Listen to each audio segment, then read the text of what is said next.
Assalamualaikum warahmatullahi wabarakatuh. Semoga pada pertemuan hari ini kita dalam keadaan sehat walafiat. Amin ya robbal alamin. Pada video pembelajaran hari ini, saya akan menjelaskan materi pembelajaran Bahasa Indonesia kelas 12, yaitu tentang teks, cerita, novel sejarah. Untuk lebih jelasnya, mari perhatikan penjelasan berikut ini. 1. Pengertian teks cerita novel sejarah. Teks cerita novel sejarah merupakan teks yang di dalamnya menjelaskan dan menceritakan tentang fakta dan kejadian masa lalu yang menjadi asal muasal atau latar belakang terjadinya sesuatu yang memiliki nilai sejarah. Novel sejarah dapat dikategorikan sebagai novel ulang atau rekon. Berdasarkan jenisnya, novel ulang terdiri atas 3 jenis, yaitu A. Rekon pribadi, B. Rekon faktual, dan C. Rekon imajinatif. Yang A. Rekon pribadi adalah novel yang memuat kejadian dan tulisannya terlibat secara langsung. Yang B. Rekon faktual atau informasional adalah novel yang memuat kejadian faktual seperti eksperimen ilmiah, laporan polisi, dan lain-lain. Yang C. Rekon imajinatif adalah novel yang memuat kisah faktual yang dihayalkan dan diceritakan secara lebih rinci. Berdasarkan penjelasan di atas, novel sejarah tergolong ke dalam rekon imajinatif. Artinya, novel tersebut didasarkan atas fakta-fakta sejarah yang kemudian dikisahkan kembali dengan sudut pandang lain yang tidak muncul dalam fakta sejarah. Yang kedua, struktur teks cerita novel sejarah. Yang A. Pengenalan situasi cerita atau disebut juga dengan orientasi. Dalam bagian ini, pengarang memperkenalkan setting cerita baik waktu, tempat maupun peristiwa.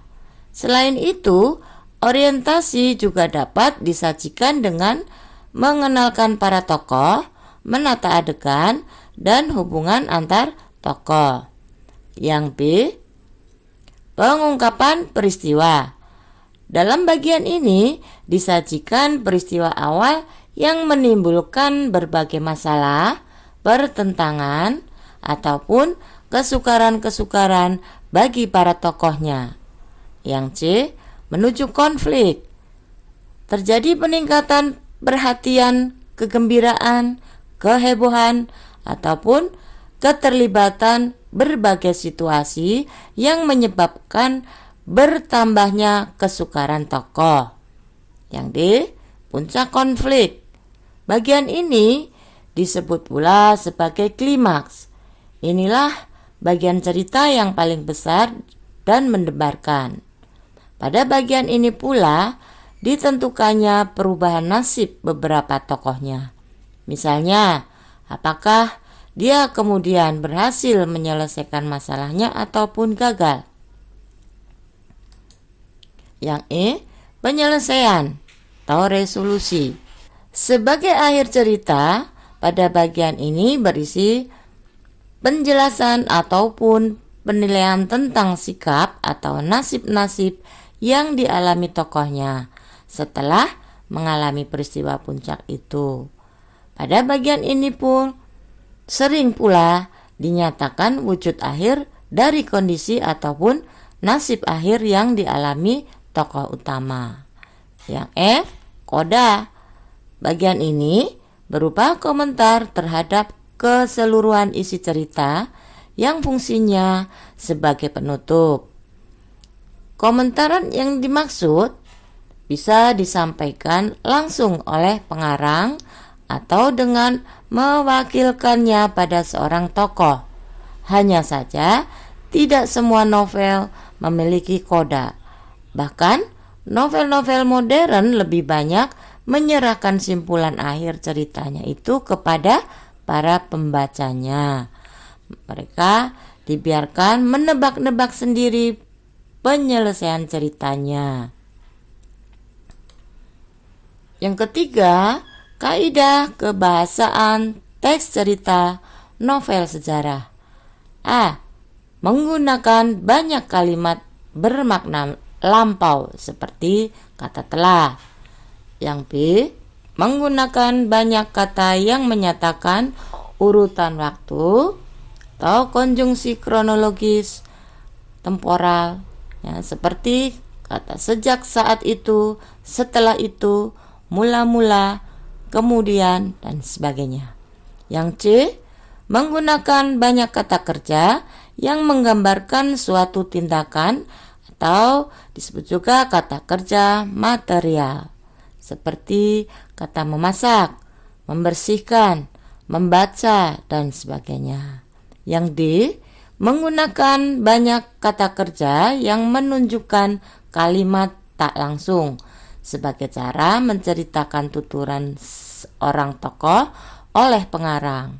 Misalnya, mengatakan bahwa, menceritakan tentang, menurut, mengungkapkan, menanyakan, menyatakan, menuturkan, dan sebagainya.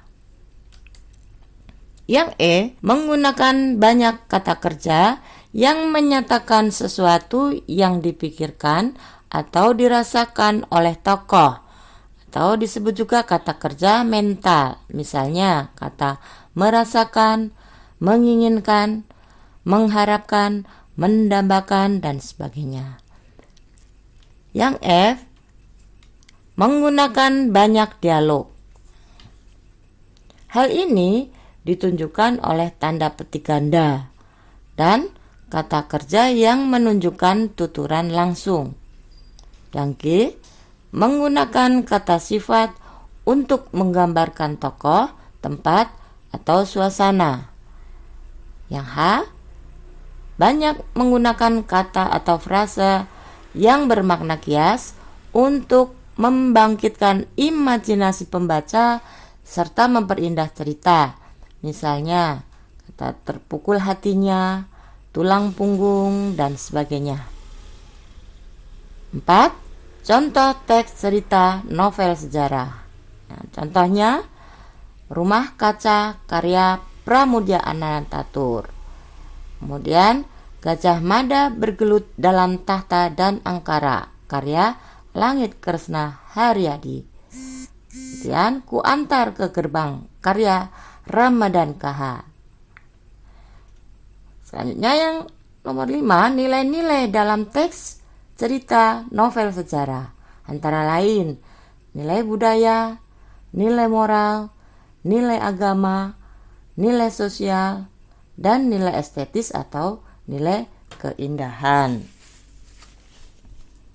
Demikian materi pembelajaran hari ini, ya. Silakan kalian membaca contoh teks cerita atau novel sejarah melalui media online ataupun media-media yang lain. Sekian, terima kasih, salam sehat dan sukses selalu. Wassalamualaikum warahmatullahi wabarakatuh.